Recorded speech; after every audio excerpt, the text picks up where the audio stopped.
A nuestra querida audiencia, hoy estamos muy bendecidos con la presencia del pastor Peter Olivares, que es un tremendo siervo de Dios, tiene un gran ministerio de liberación y pertenece a la Iglesia Catedral Apostólica Escalando Peldaños de Colombia. Así que le damos la bienvenida, querido pastor, y agradecemos también el aporte de su tiempo. Amén, pastora, muchísimas gracias. Es un honor y un privilegio, ¿verdad?, estar aquí delante de usted. Es un honor para mí. Muchísimas gracias por su invitación. Bien, el honor es nuestro. Hermano, voy a estar paseándolo por algunos temas que tienen que ver con la actualidad de la iglesia, ¿no? Y de los tiempos que estamos viviendo. Sabemos que Dios es soberano y que nada se escapa de su poder y que por eso podemos estar confiados y tranquilos. Y también sabemos que esta pandemia Él la permitió. Y esta pandemia que vino y que cambió el mundo, ¿no? Porque cambiaron las reglas por completo de la humanidad. Cambió el mundo y cambió la iglesia. ¿Qué es lo que, a su modo de ver, pastor, Dios le está manifestando con esta pandemia? ¿Qué es lo que quiere Dios de la humanidad, de la iglesia? ¿Qué está esperando Dios que aprendamos de esta pandemia, pastor? Okay. Primeramente, que la iglesia entienda los tiempos. Y segundo, que la gente del mundo se acerque más a Dios. Esto, lo que son pandemias, enfermedades, ya es muy claro, es muy bíblico, es profético, son tiempos en el cual son anuncios del Señor hacia la iglesia. La Biblia habla de las pestilencias, de los últimos tiempos serían tiempos difíciles de enfermedad y de peste, y lo que está Dios haciendo es un llamado hacia la iglesia para que la gente se acerque más a Él, para que el pueblo se busque más su rostro, su presencia, su intimidad. Estos tiempos no son para alejarse de Él, al contrario, son para acercarnos más a Él y para que la iglesia ilumine el mundo, porque es un tiempo donde hay necesidad de las personas de afuera y es un tiempo que tiene que saber aprovechar la iglesia para poder brindar la necesidad, brindar el apoyo que necesita la gente. Lo digo porque ha pasado acá.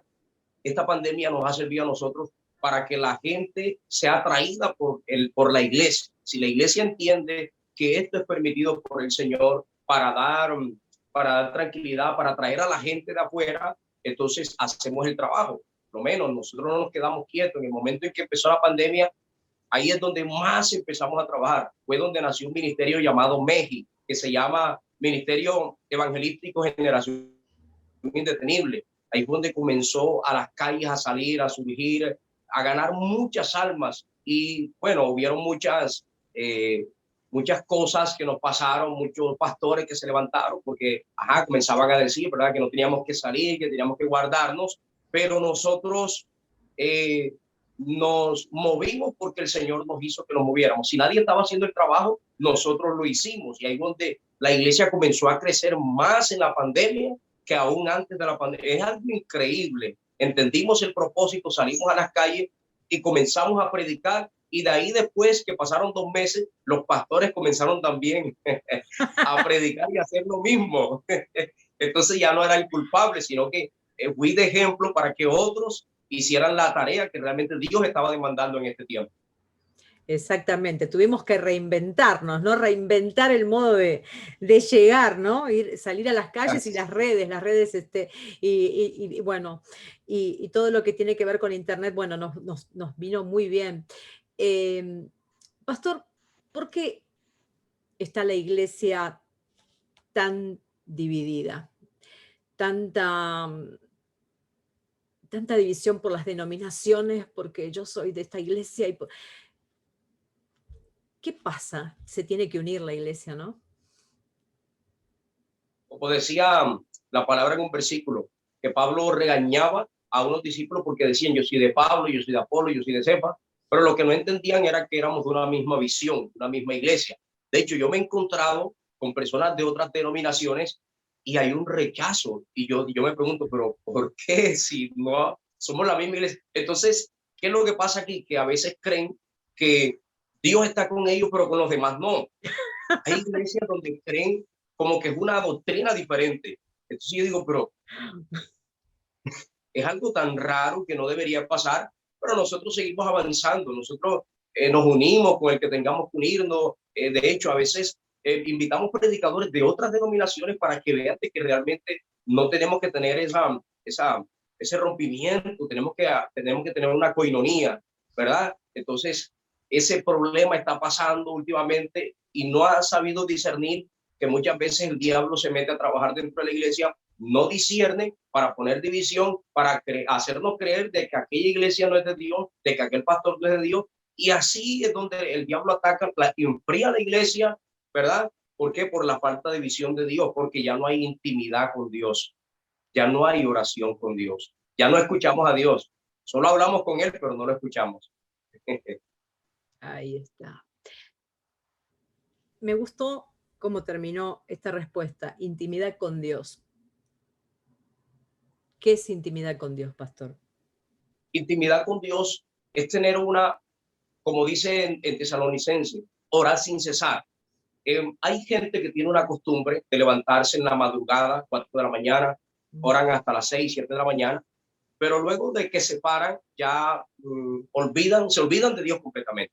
Intimidad con Dios es tener una comunión continua, no solo hablar con Él, sino de escucharlo. A veces hablamos mucho en la oración, pero no nos detenemos a escucharlo.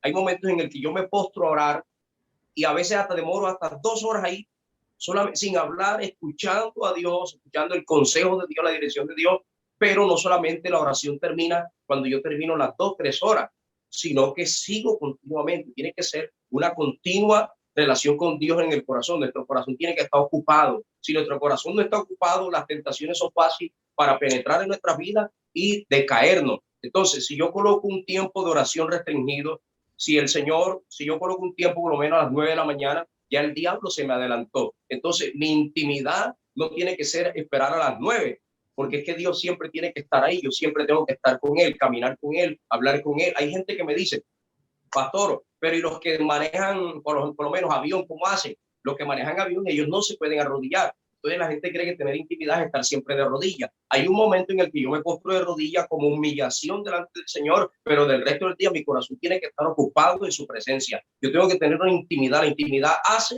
que el Espíritu Santo se acerque más a mí. Y cuando Él se acerca más a mí, yo tengo más de Él y discierno todo lo que está alrededor. Y el discernimiento es activado profundamente. Pero si solamente oro y no tengo intimidad, porque orar no solamente es hablar, sino escuchar. Entonces la intimidad es hablar y escuchar. Orar, un cristiano vive normal, pero escuchar es una intimidad que tiene continuamente, porque mientras yo hablo con Él, lo estoy escuchando. Mientras yo estoy hablando con usted, yo tengo que estar hablando con Dios. Ese es tener intimidad, horizontal, vertical. Entonces, para los que nos están escuchando, la intimidad con Dios es esa comunión permanente que nos permite escucharlo. No es que nosotros hacemos un monólogo, sino que lo escuchamos, y además el discernimiento. Qué importante esto. Yo he podido observar que usted tiene un gran ministerio de liberación, pastor. ¿Cuándo una persona necesita liberación? Por lo general, todas las personas necesitan liberación. Por lo general, cada persona que nace, muchas veces los demonios entran desde el vientre, a veces entran cuando nacen, por eso consagramos los niños. Toda persona en la tierra necesita liberación, desde la persona que no conoce a Dios hasta un cristiano cuando llega a Cristo. Y aún yo he experimentado hacerle liberaciones a predicadores que se les conmueven los demonios que tienen dentro, se manifiestan. De hecho, ayer fue un día donde hicimos la línea de oración desde las 2 de la tarde hasta eran casi las 10 de la noche y estábamos en acción. Había unas 50 personas que fueron y todas tenían necesidad de liberación. A todas se le manifestó. Entonces, todas las personas necesitan ser liberadas de la opresión, de la depresión. Hay diferentes cosas que afectan a la vida. Todos los problemas que muchas veces están en nuestra vida es a causa de los demonios. Ellos son los que causan los problemas, la depresión, lo que uno muchas veces cree que es absurdo, ¿verdad? Como que tú eres religioso, a veces son demonios de religiosidad. Entonces, todas estas cosas están ahí que oprimen nuestra vida, no nos dan paz, no nos dan libertad. Y si una persona no es liberada, nunca puede liberar a otro. Un ciego no puede guiar a otro ciego. Y para poder liberar a una persona hay que estar liberado. Sí, entonces toda persona necesita una liberación, sea cristiano o no sea cristiano, porque algo hay ahí que está afectando y que solamente la unción de Dios es la que remueve lo que hay dentro. A veces nosotros mismos no podemos, aún muchas veces cuando oramos mucho y cuando buscamos, a veces no lo sabemos hacer, no sabemos buscar, no sabemos orar, no sabemos ayunar, y esto hace de que necesitemos a alguien que esté en una categoría más alta para que nos ministre, nos haga liberación y así poder hacer liberación a las demás personas. Ahora, estaría bueno, pastor, ya que usted tiene este ministerio de liberación, aclararle a algunos creyentes que no se puede jugar con la liberación, porque hay algunos creyentes que juegan a que pueden liberar, y nos acordamos del episodio, ¿no? De estos que jugaron en la Biblia a ser liberadores y vino el demonio con todo. Me gustaría que usted lo explique, ¿no? Que no cualquiera está preparado para liberar. Ok, esto de la liberación es peligroso bastante. A veces los cristianos creen que porque son cristianos tienen la autoridad de estar liberando. La Biblia dice que Dios nos ha dado las armas, y es verdad, para hollar serpientes, escorpiones, para reprender al diablo, pero hay autoridades espirituales como principados y potestades que un cristiano, si tiene puertas abiertas, no va a poder lograr liberar a una persona.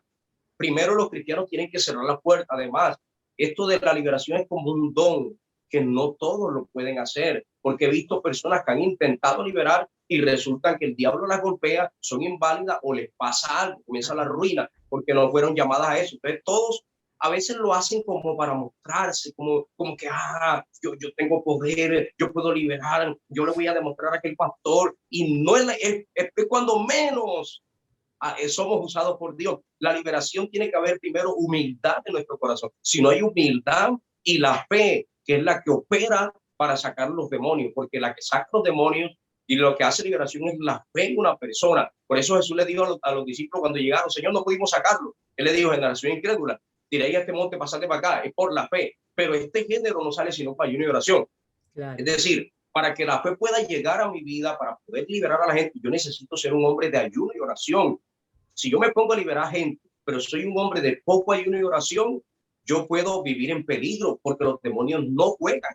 Yo he tenido experiencias con personas que estoy liberando que ellos amenazan, comienzan a amenazar y a decir: te voy a destruir esto y esto y esto. Si yo dejase de ayunar, yo viviera en peligro. Entonces esto demanda ayuno y oración. Además, si tiene la persona el llamado, de lo contrario, es mejor que haga lo que mejor Dios le puso a hacer: predicar, enseñar, o lo profético, porque hay moveres proféticos, sanidad, liberación, milagro. Entonces cada uno, como hay un dicho por ahí que dice acá en Colombia, zapatero a su zapato. No todos encajan en el mismo zapato. Cada uno tiene que buscar lo que realmente fue llamado por Dios. Exactamente, opino totalmente, estoy de acuerdo. ¿Qué síntomas presenta un cristiano oprimido? A ver, más allá de que cuando hay un liberador, generalmente los demonios que están ahí pululando se manifiestan, pero ¿cómo puede un cristiano darse cuenta que está siendo oprimido? Bueno, un cristiano, cuando está siendo oprimido, primeramente ya ha dejado la oración. Porque yo personalmente he experimentado que cuando yo medio no oro lo que tengo que orar, que de hecho yo necesito estar orando todo el día no es, no, pero cuando yo siento que llega la opresión, porque muchas veces la opresión son demonios que vienen a poner flaqueza, a poner debilidad en la oración, a quitarte la oración, y en el momento que la persona ya siente opresión es cuando tiene que escamarse.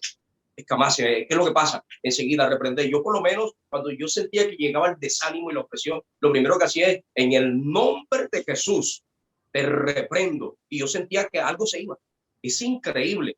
A veces el diablo nos engaña haciéndonos poner cosas emocionalmente y nosotros creemos que es una emoción, pero muchas veces son ataques del diablo que si nosotros no discernimos, si no oramos, no hay discernimiento. Si no hay discernimiento, la opresión nos mata, y cuando la opresión nos llega, nos desanimamos, dejamos de ir a la iglesia, dejamos de orar y el diablo nos mata, porque ya el diablo no busca entristecer a la gente, porque el diablo sabe si los entristece, ellos vuelven a Dios, pero él ahora mismo está buscando matar a la gente.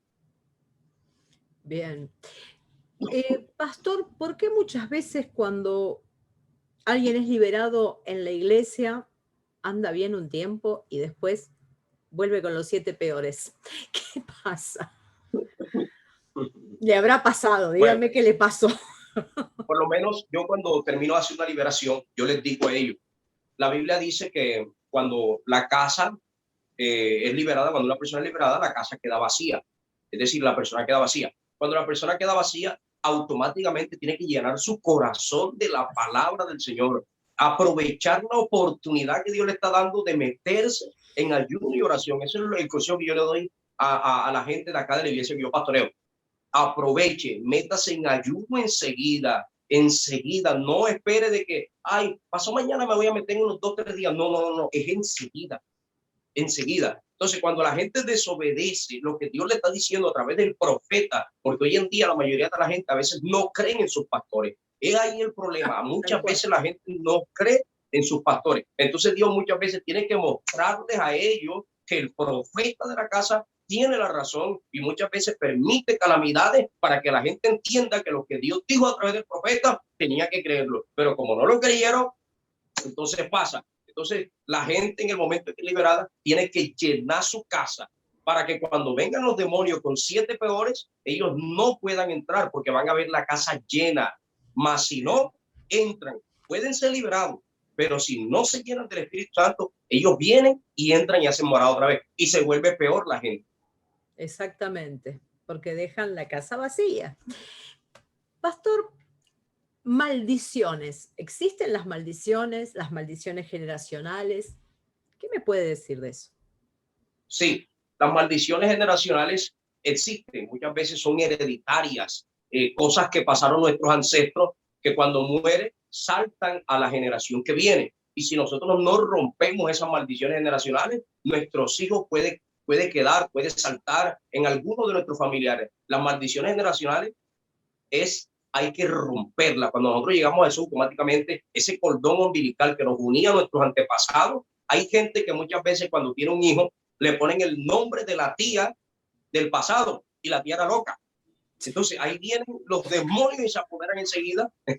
Vamos a llamarla como la tía loca aquella, como el tío fulanito, como no sé qué. Entonces ellos no saben que aún los nombres vienen con maldiciones. Eso parece absurdo ante el mundo normal, pero en el mundo espiritual, usted como pastor y yo como pastor sabemos que esto es real. Los que no creen y no saben, muchas veces el mismo pueblo, muchas veces cree más la gente de afuera que los mismos de adentro. Entonces, todo esto es algo espiritual que si nosotros como cristianos no rompemos, eso va a continuar de generación en generación. Sí, de repente la pobreza, la miseria puede ser una maldición también.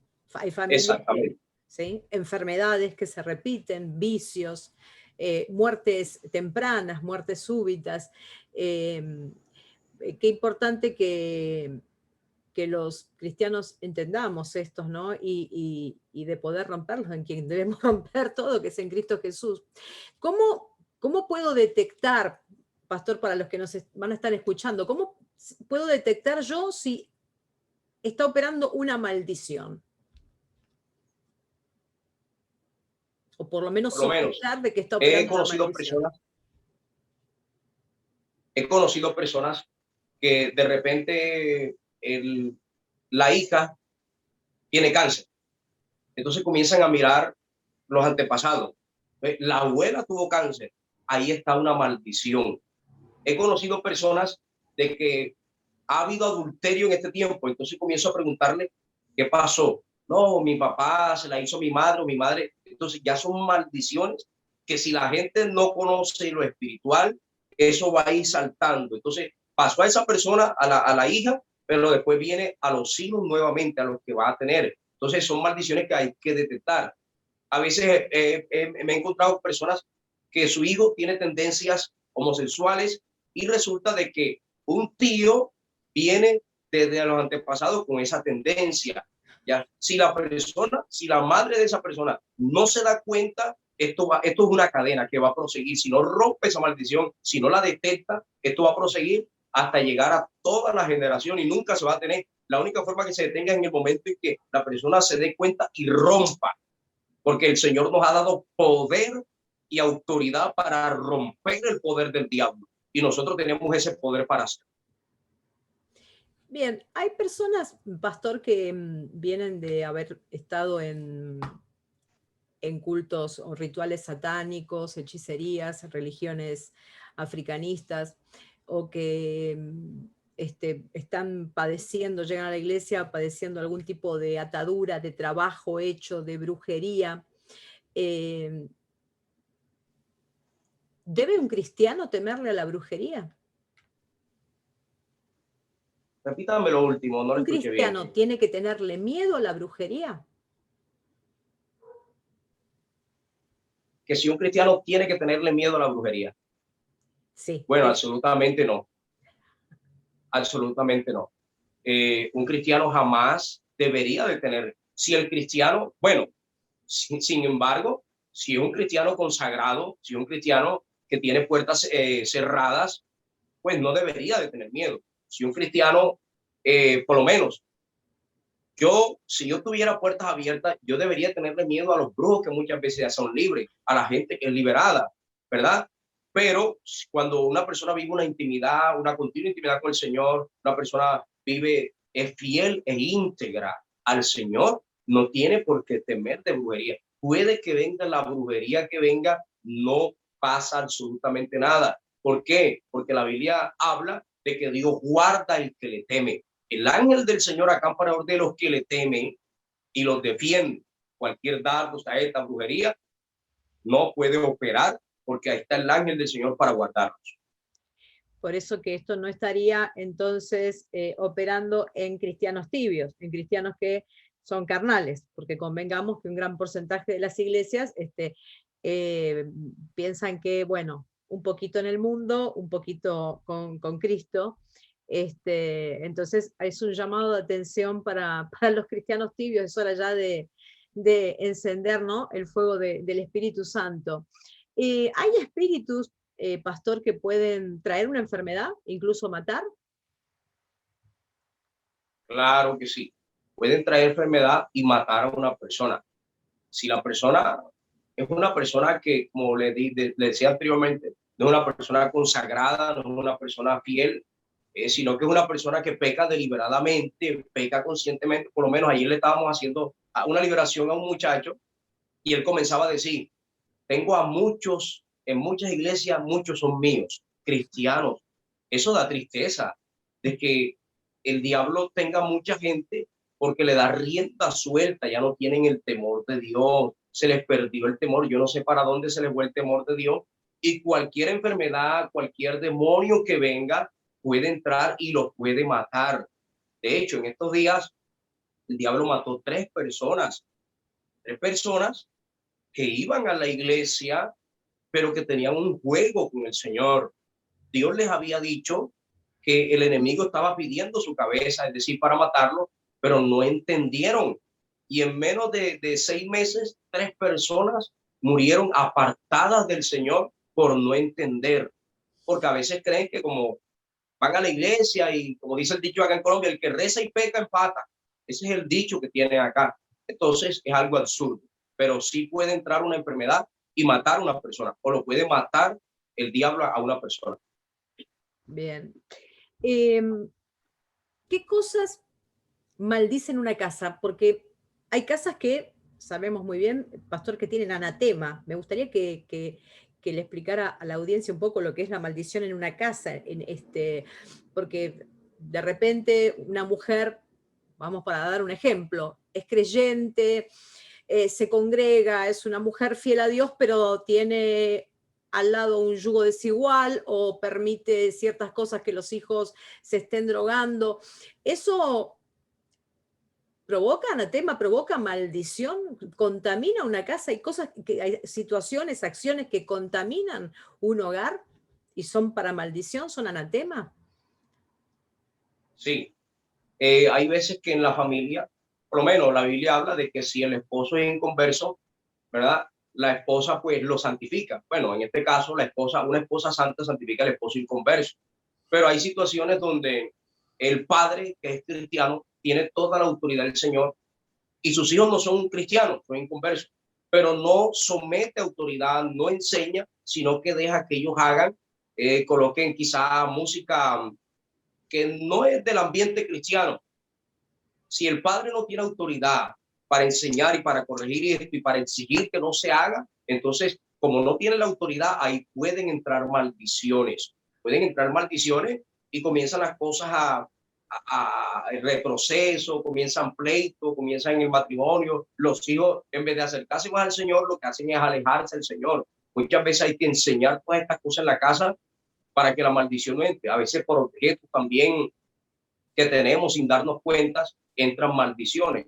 Entonces son muchas las formas por las que entran maldiciones a una casa. Los pleitos, cuando hay familias que se levantan, desde que se levantan peleando, gritando, insultando y diciendo maldiciones y malas palabras. Y claro, yo conozco, desafortunadamente hay cristianos que desde que se levantan es diciendo malas palabras, palabras deshonestas y peleando con el esposo, con la esposa, y eso trae maldición y eso hace que los demonios también se metan y cuando quieran ver están endemoniados. Entonces es algo complicado en esa parte.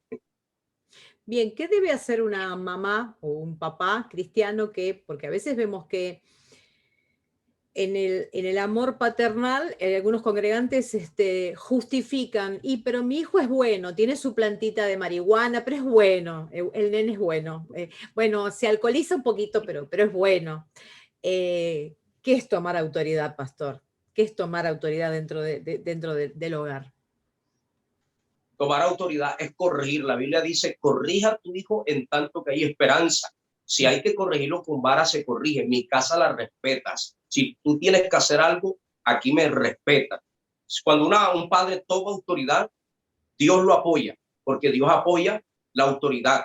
Dios todo lo que sea autoridad y lo que sea bueno lo apoya. Aunque el hijo se vaya en contra y aunque se rebeldice, llegará un momento en que será tocado y alcanzado por Dios.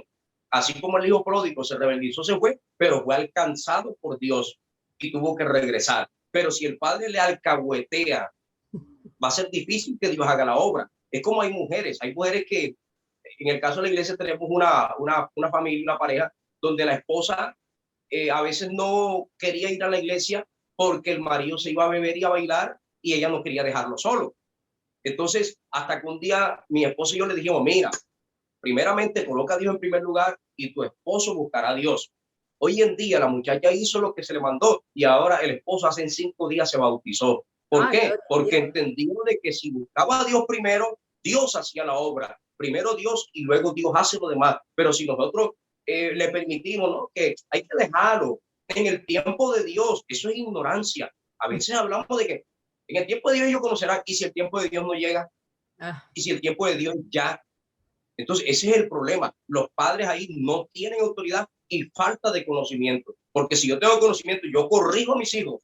Ven acá, esto no está mal. Y si lo hace, es problema tuyo con Dios. Y Dios algún día te alcanzará.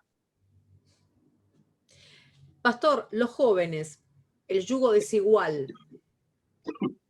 Y bueno, la chica es linda y la voy a traer al cristianismo, o el muchacho me gusta, aunque sea pagano, aunque sea ateo.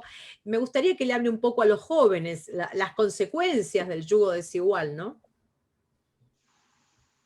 La Biblia dice que no nos podemos unir a yugo desigual. Porque ¿qué compañerismo tiene la luz con las tinieblas? ¿Qué concordia Cristo con Belial?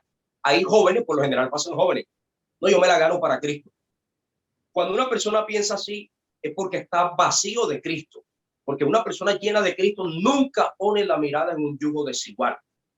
Y si la coloca, es porque está muy vacío, muy falto de oración. Es una persona que cree que algún día, bueno, hay casos que sí han pasado. Sí. Porque quizás la persona, por la necesidad que de pronto hay en el corazón de la otra persona, la misericordia de Dios, entonces Dios a veces, pero eso no es el caso de que tenemos que tomar esta decisión como joven. La Biblia dice que tenemos que enfocarnos en lo espiritual. Nosotros no podemos estar en esa parte mezclado con las tinieblas. Nosotros sí llegamos a las tinieblas porque somos luz, pero no mezclarnos con las tinieblas, que es diferente. Entonces los jóvenes tienen esa mala concepción.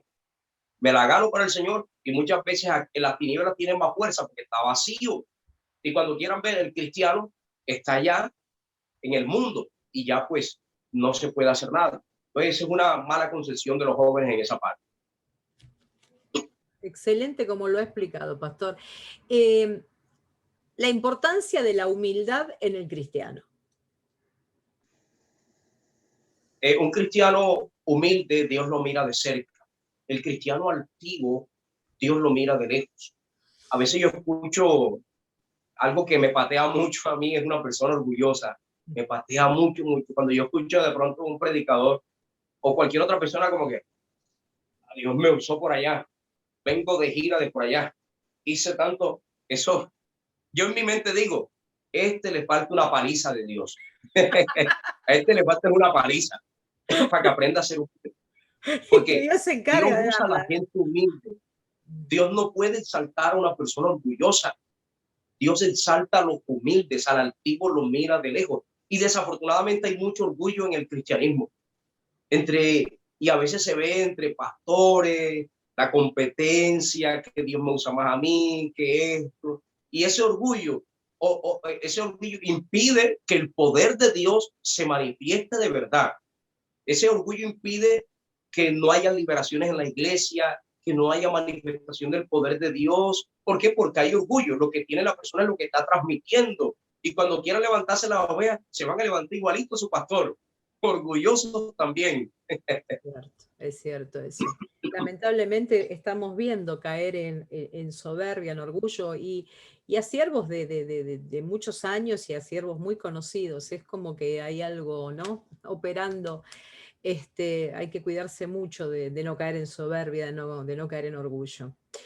Es algo trágico y también se lo ve claramente en la adoración. Los adoradores han pasado a ser estrellas, y eso también me preocupa, ¿no? Porque a mí me gustaría saber si un adorador de esos muy conocidos vendría a una iglesita pobre, chiquitita, que no tiene para poner siembra. Me encantaría escuchar que por lo menos es terrible, ¿no? Pastor, las manifestaciones del Espíritu Santo, los milagros, ¿se quedó ahí en Pentecostés? ¿Se quedó en la iglesia primitiva y se acabó todo eso? ¿O los La milagros Biblia siguen dice que los ocurriendo? posteros, esos nunca tienen vigencia. Eso sigue ocurriendo. De hecho, la Biblia dice que en los posteriores tiempos esto se multiplicaría y habrán señales mucho mayores todavía. De hecho, la gloria postrera, es decir, el último tiempo, que somos como la última generación y es un privilegio porque vamos a ser protagonistas de su gloria. Claro, todo aquel que se guarde y sea fiel a Dios va a ser protagonista de su gloria. Los milagros van a continuar de una manera extraordinaria. Se van a ver liberaciones extremas, poderosos milagros sobrenaturales, cosas que nosotros vamos a comenzar a experimentar en este tiempo. Este es el tiempo de esos milagros. El tiempo aquel se hicieron milagros, pero se van a duplicar en este tiempo, antes del rapto, del arrebatamiento, se va a duplicar el poder y la manifestación del Espíritu Santo, de tal manera que los niños, los jóvenes, los ancianos, esto va a ser increíble, pastora, y en cualquier momento va a derramarse esa gloria sobre la tierra, en cualquier momento, así como en Pentecostés, viene un tiempo de Pentecostés en este tiempo donde será increíble, será algo poderoso. Gloria a Y Dios. tenemos que estar preparados. Pastor, para preguntarle un poco sobre su ministerio y sobre sus vivencias, ¿cuál fue la liberación que más, le voló la cabeza? Que más lo sacudió. Bueno, han habido muchas liberaciones, pero hubo una donde un muchacho tenía al príncipe de los demonios, a Belcebú, que de hecho está en uno de los videos de la página.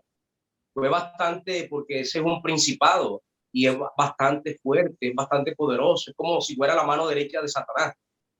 Y hubo mucha oposición hasta que se descubrió qué era lo que estaba pasando. Y cuando uno descubre por el espíritu lo que pasó en ese joven, en esa vida, automáticamente ellos se debilitan, pierden la autoridad y salen rápidamente. Entonces la lucha más o menos demoró como una hora, más o menos, con ese demonio, que de tal manera lo tenían que agarrar y era algo fuerte, fuerte, fuerte, fuerte.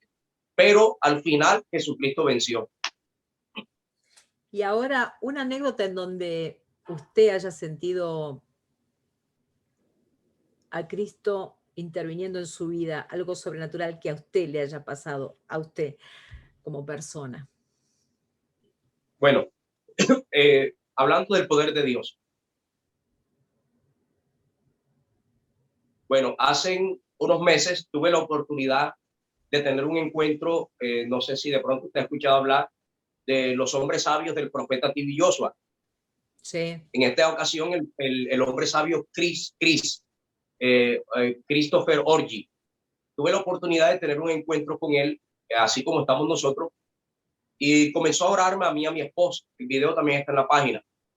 Después de 3 días, nunca había habido una experiencia tan tremenda después que el hombre de Dios me oró, porque uno como hombre de Dios, uno sabe que necesita la ayuda de otro hombre de Dios. Y ese día me tocaba estar en la escuela dominical predicando. Yo desde que me levanté comencé a leer la palabra 5 o 6 de la mañana y yo comenzaba a llorar.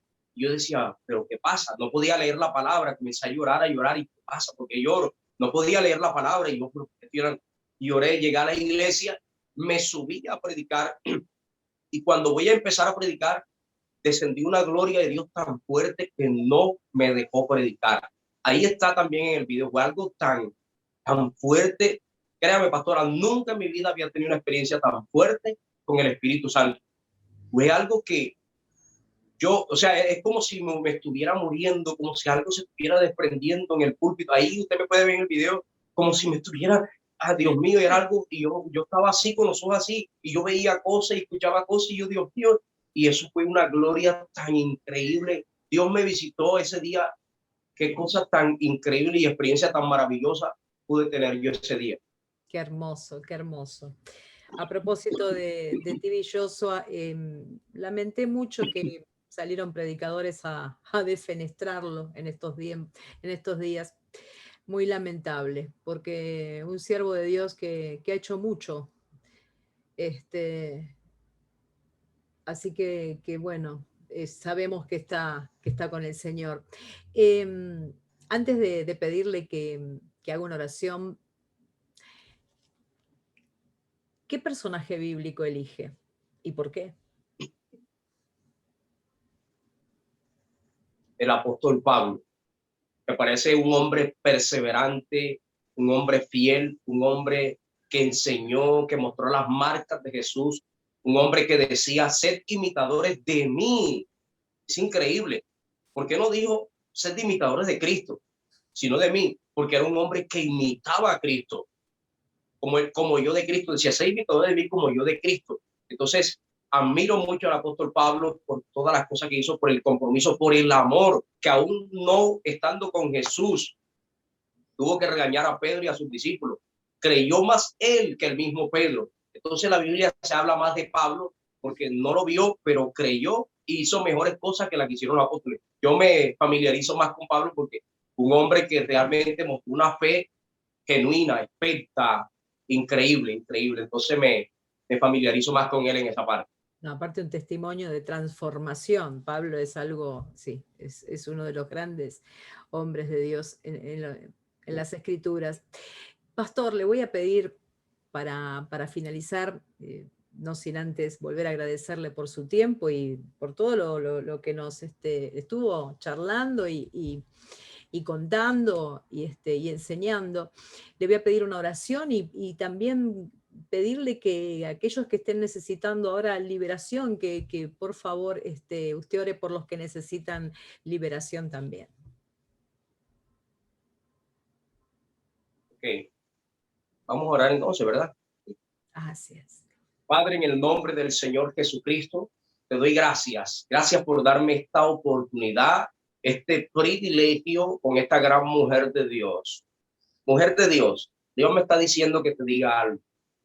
Y es que hay una puerta grande y Dios, veo que te entrega una llave dorada, esas llaves que son como de esas películas antiguas, me muestra el Señor y me está diciendo que te la está entregando. Es una puerta grande. Yo no sé qué es lo que va a hacer Dios contigo, pero veo que hay una puerta grande que se abre para ti, es una llave que Dios te entrega. Aleluya, y en este tiempo viene un avivamiento, viene algo inusual para donde tú estás, para lo que tú estás haciendo. Dios va a comenzar a respaldarte de una manera sobrenatural y poderosa. No es cualquier puerta. Veo una puerta de oro y veo unas llaves de oro que el Espíritu Santo te entrega. Yo no sé qué Dios va a hacer contigo en el 2020, pero este 2020 es una transferencia. Viene algo inusual para ti en el Espíritu. Viene avivamiento. Aquello que Dios te prometió, este tiempo lo vas a recibir. Aquello que Dios te ha dicho que va a hacer, este es el tiempo que lo vas a recibir. La mano poderosa de Dios va a reposar sobre ti de una manera sobrenatural. Hay mucha gente que está en contra tuya, me dice el Señor, pero Dios te dice, yo te voy a dar la victoria. Hay mucha gente que no está de acuerdo contigo, pero Dios te dice, yo voy delante de ti como el rastro, yo voy delante de ti como poderoso gigante, por tanto los que te persiguen tropezarán, y yo daré a conocer, que tú eres mi sierva, que tú eres mi escogida, que yo te tomé de mi mano derecha para levantarte en las naciones, porque como una ana, yo te levanto en este tiempo como una ana, yo te levanto y empoderarás de la ciudad donde te puse, porque esas llaves, me dice el Señor, son las llaves de la ciudad para que abras los cielos, para que abras los cielos. Dios te dice, usa las llaves que yo te di, porque esas llaves abrirán el mundo espiritual en la tierra. Todo lo que declare, todo lo que profetice, yo lo haré, te dice el Señor. Todo lo que hable, yo lo haré, te dice el Señor. Todo lo que diga, yo lo cumpliré. Cada palabra, cada profecía, cada promesa que yo te he dado y que le he dado a mi pueblo, yo lo haré, te dice el Señor.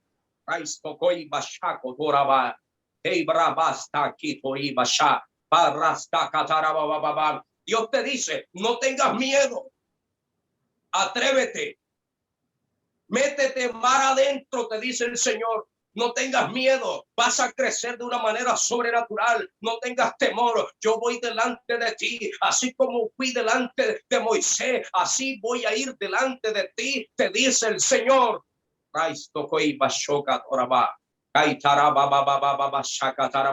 Gracias, Espíritu Santo. Gracias, Espíritu Santo. Gracias, Espíritu Santo. Hay una unción que se va a activar en tu ministerio, pastora. Hay una unción que se va a activar en tu ministerio. Hay milagros, prodigios, aleluya, una unción profética, una enseñanza poderosa, revelación. Hay gente que va en contra de tus enseñanzas, pero Dios te dice, yo te respaldo. Soy yo el que te doy la palabra, soy yo el que hablo contigo, soy yo el que te levanto, soy yo el que te digo lo que tienes que decir. No importa si van en contra tuyo, no importa si el hombre te rechaza, habla como Jeremías. Yo lo tomé de mi mano y yo le puse mis palabras. Habla mi palabra, no tengas temor, aunque sea de juicio, te dice el Padre, no tengas temor, porque yo te la doy, te dice el Señor. Gracias, Señor. Padre, oramos, Dios, en esta hora por el ministerio de tu sierva, por la iglesia, oramos por las personas, Dios mío, que necesitan liberación. Espíritu Santo, que sea el toque tuyo, Señor, sobre ellos, que sea el toque tuyo sobre cada persona, en el nombre poderoso de Jesús. Gracias te doy, Señor. Amén y amén. Gloria a Dios. Muchísimas gracias, pastor. Dios lo bendiga, Dios bendiga su ministerio, su vida, su familia. Y esperamos que se repita y ¿por qué no verlo por acá en Argentina en algún momento? Está invitado. Gracias, pastora. Gracias por la invitación. Y gracias por su tiempo y mucha bendición. Gracias, pastor. Gracias, pastora. Bendiciones. Hasta siempre.